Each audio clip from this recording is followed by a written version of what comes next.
Social મીડિયાની બોલબાલા. આજનો યુગ એટલે સોશિયલ મીડિયાનો યુગ. લોકો આજે બધી જ વિગતો મોબાઈલથી મેળવતા થયા છે. ત્યારે હવે ચૂંટણીના પ્રચારમાં પણ ડિજિટલ મીડિયાની બોલબાલામાં વધારો થઈ રહ્યો છે. ચૂંટણી પ્રચારમાં ડિજિટલ જાહેરાતો પાછળ પૈસા ખર્ચવામાં આવી રહ્યા છે અને પ્રચાર સીધો જ ગામના ચોક કે શેરીમાં નહીં, પરંતુ લોકોના ફોનમાં પહોંચી રહ્યો છે. ડિજિટલ જાહેરાતો દ્વારા 24 કલાકમાં પાર્ટીઓનો પ્રચાર ચાલુ રહે છે. બીજેપી સ્થાનિક મુદ્દાઓ પર વધુ ધ્યાન આપી રહી છે, તો કોંગ્રેસનું સંપૂર્ણ ધ્યાન અત્યારે રાષ્ટ્રીય મુદ્દાઓ પર છે. કોંગ્રેસ ડિજિટલ પ્રચારમાં 7 હેશટેગ પર ફોકસ કરી રહી છે, જેમાં યુવા ન્યાય, પહેલી નોકરી પક્કી, યુવા રોશની અને કિસાન એમએસપી ગેરંટી ટ્રેન્ડિંગમાં છે.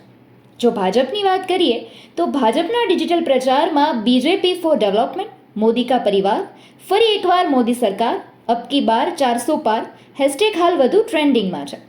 ડિજિટલ પ્રચારમાં ભાજપ ઇમેજ ફોર્મેટ પર વધુ ખર્ચ કરી રહી છે, જ્યારે કોંગ્રેસ વિડીયો ફોર્મેટ પર. આ બધું જ જોયા બાદ કહી શકાય કે ચૂંટણીમાં પણ ડિજિટલ પ્રચારની વધુ બોલબાલા છે.